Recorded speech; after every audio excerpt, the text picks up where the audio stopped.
It's me again, YouTube. My first video got cut short. YouTube was not trying to let me be great.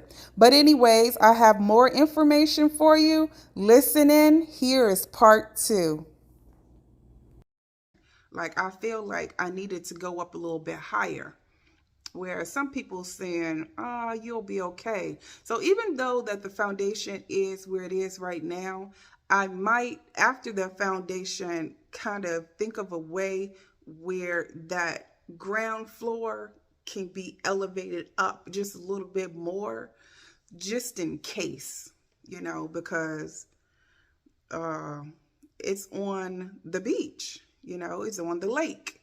So I don't know how that water operates in Senegal like that at Pink Lake.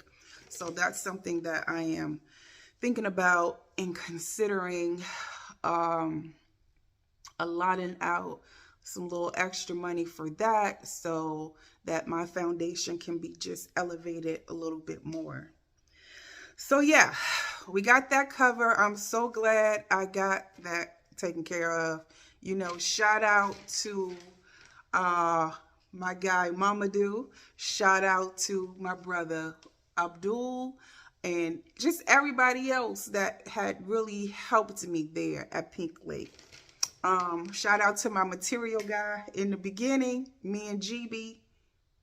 We wasn't on the same page because when he saw me, he saw money. But he don't know. Like, I'm like my mama. My mama, one thing my mom taught me, she ain't never had no money. Growing up, I ain't got no money. I ain't got no money. But my mother used to have money though. Like, I'm like, Mom, how do you say you don't have no money and you pulling money up out your bra though? But one thing that I have learned is always say you ain't got no money, because if you have it, there's going to be somebody there that's going to take it away from you. I know during this experience, when I went over, I did take over like a few supplies, not much, but a few supplies to give out to people. And, I would buy sandwiches, buy them drinks, out there working all day. I just tried to do my part for the people, right? Especially for my workers, because I would sit out there with them, but not all day. I might be out there for an hour or two and then I'm out. But they would be out there for like 10 hours a day. And just to show my appreciation, for them doing the work, I would do things for them. And with that being said, I realized a couple times it wasn't really with the worker, but I just remember one time, like after I had paid, because I paid the mason half the money up front, and the other half would be paid once the job was complete. And I just remember him like asking for like some money and for it to be deducted from the final pay or whatever. And I was just like a little bit uncomfortable with that, because the first half that I gave him was a good amount. Like, you shouldn't have ran out of that money in 2 weeks, especially when I'm sitting here on the lake on a whole budget. You know what I mean? I didn't even use that much money in 2 weeks. But hey, I don't know what his situation was. But all to say, I'm not used to men asking me for money. Now, I understand you're working for me and everything, but we made an agreement of how payment would be made. So I didn't like the fact that he just thought that I'm just going to just be ditching out more money. No, the job isn't done. Like, focus on the job, get the job done, because now our time is off. You took your precious time. So obviously you can wait on your money too. I grew up, I had both of my parents. My dad was a great dad. I had all my uncles, I had male cousins, and even my brother. No one asked me for money. Like, you know what I mean? Now, I would give, but that just don't sit right with me for a man asking me for money. You know what I mean? Like, you the man, you the lead. You know what I mean? This is business. So let's just keep it business, because I'm not the ATM. I had to come back home, get a job. Currently the job I have, but anyways, I'm trying to get certain things done so that I can get back over and finish my project. So no, don't be asking me for no money, man, because you're a man and I'm a woman. And, you know, that's just a no-no. But anyways, I got that off my chest. What I want to do is we're going to move on to the next stage. Okay. So this is the money that I'm working for right now. Okay. Getting this money up so that I can go back over to Senegal and complete the second part. All right. So this is going to be the estimate for the ground floor. All right. So we know that we're having I think three levels. All right. So this is that ground floor. Originally the mason quoted me his labor 3.8 mil. All right. The mason also sent me a list of the material. The material comes out to about 4.9 mil. So in CFA, that's a total of about 8.7 mil in CFA, all right? Or CFA. I don't know how you say it, okay? I don't know French. I'm not interested really in learning French. I don't want to learn another European language. Like, I want to learn Wolof, though, but I'm not interested. So if I pronounce things wrong, guys, I'm sorry. The British, we were colonized by the British, so I know English. I'm sorry. You know, sometimes when I go over there, they be like, you don't know French? I'm not from France. And you're not from France either. So don't judge me on that. But anyways, let me get back to the point. Okay, so for the ground floor, the mason, his quote was 8.7 mil, right? In USD, that is roughly for the total $13,212. Now, I've been finding new masons just to get other quotes as well, because we do know what I experienced the last time. The mason just gave me a general amount. And when I got there, it added up. All these materials added up. So I found a mason that actually works like with a construction company, right? And he lives at the lake. So this was his quote that he gave me. First of all, what I noticed, his labor was way cheaper. His labor for that ground floor was 2.3 mil, whereas my mason was charging 3.8 mil. The material cost, however, was 7.1 mil.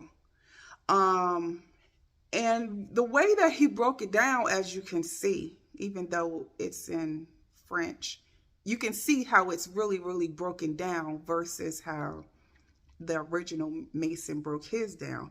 So I do kind of agree with that price, at least if I know the material may not be 7.1 mil, but I just need to have that just in case, because I don't want to go over there with 10,000, 12,000, 13,000, and then have to be scrambling for extra money to get up to 14,000. So that is what I'm expecting to have to go back over there and get that next level done.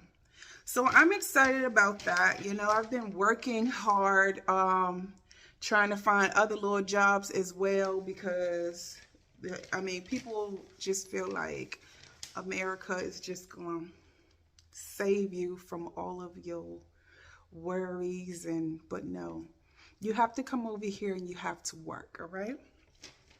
Not only do we got to work, we got to pay the bills here too. All right. So can you see me as a single woman trying to pay the bills here? I have a kid in college. However, he basically got a full ride. I just got to pay for like room and board and stuff like that. But I still have overhead in my house. And then with the extra that I'm having, I'm saving so that I can get ready for retirement. You know, so it's a lot going on, and I am willing to put in that work because I know what the prize is going to be. I'm going to be over there in Senegal chilling, all right? So I'm excited about it all. Just wanted to give you all an update. I am still here. I'm still around. You may not see me posting as much because I'm working, and it really takes like all my day, like all my day. Y'all can't even imagine what be going on. Okay. Um, so yeah, that's just what I wanted to talk to you guys about. Here in the near future, maybe next week, I'm going to bring on a few guests. My brother Abdul. I might bring on my new manager, Mamadou. And they'll be able to translate discussion for me that day. So my Senegalese people can understand what Mika is saying. And, it'll be fun.